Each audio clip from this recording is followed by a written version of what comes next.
Okay, I left off at, I think, mini IVF. If you are in the New York area and you do not want to go through IVF, because IVF is very expensive, there is a fertility clinic in New York. If you want information, if you're going to proceed with that, just send me an email, kirbyjewel@yahoo.com, and I'll give you the information.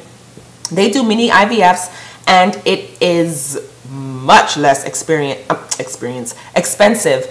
The thing with them is that they don't try to get as many eggs as IVF. IVF, they'll take as many eggs as you got in your uterus, but I mean, out of your ovaries. But the clinic we were going to, they only shoot for maybe 4 to 5. They try to how do I say, they try to make it as normal as possible. With IVF, your body's going through shock, you know, because you're getting like 16, 17 eggs.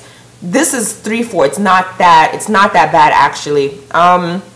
So we found out about that. Our doctor, actually my GYN, they were infertile, and then they referred me to this guy because they ended up having a baby with the clinic we were going to, and we tried it. It did not work, and I have my feelings of why it didn't work. That's another story. My life is just a bunch of stories. That did not work, and it's okay. Again, we were in the process of buying the house, so you know, we figured it was just not the time.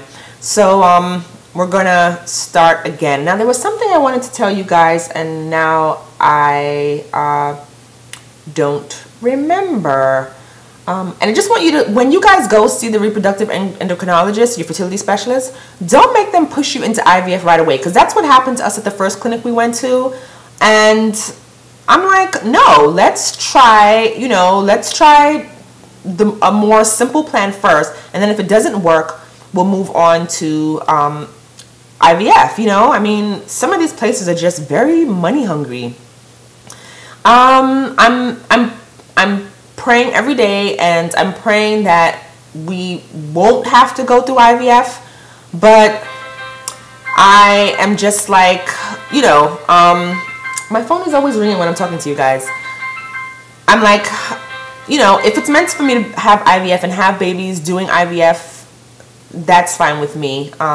You know, I believe God put these things in doctors for them to help us. And if God didn't want us to have babies doing IVF, then it wouldn't happen, because He is the master of all.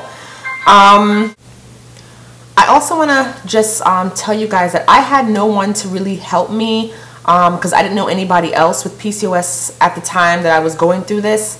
I had to do a lot of research on my own. Again, this is why I'm doing this video. I didn't know a lot of things about the disease. I mean, not the disease, the condition. It's not a disease, a syndrome. And I want to tell you guys to just, if you are not happy with one doctor, go to the next. If you're not happy with that doctor, go to the next. Because I found that my husband was, you know how just situations make you stronger.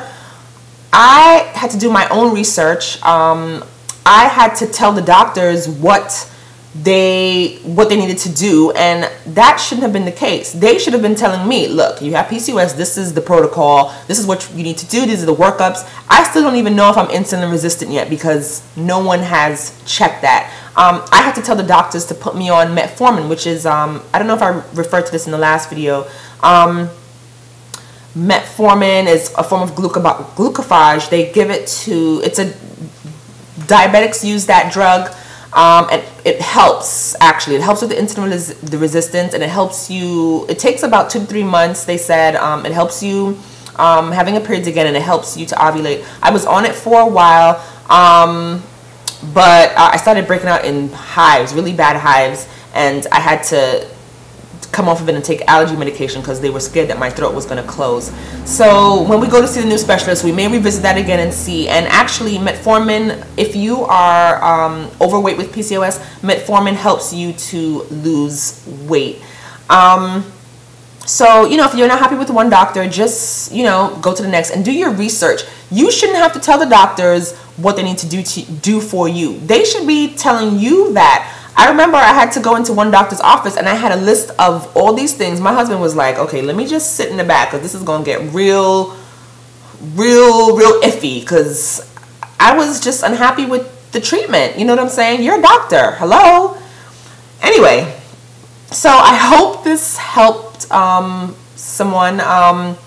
Actually, I forgot to mention, Clomid is one thing they'll put you on, and Femara is another drug that will help you ovulate. Femara did not work for me, not at all. I've heard it has worked for a lot of people. There are other stuff that, other medications that I'm not aware of. I'm just telling you the ones that I took, and Clomid is very popular. If you do Google PCOS Clomid or just Clomid, it's a popular drug. They won't keep you on it for too many cycles because it is known to cause cancer, so you have to be careful with that, and it can alter your uterine lining, which is not very good when you're trying to have a baby. Femara doesn't do that as much, but again, Femara did not work for me.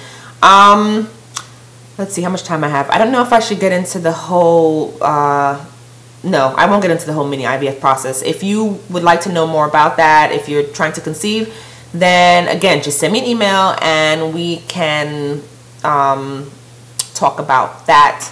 If I think of anything else, I will let you guys know. I think the next video will probably be PCOS and natural remedies. And then the last part will probably just be diet and exercise. That's it. Okay, I will talk to you guys later. Bye.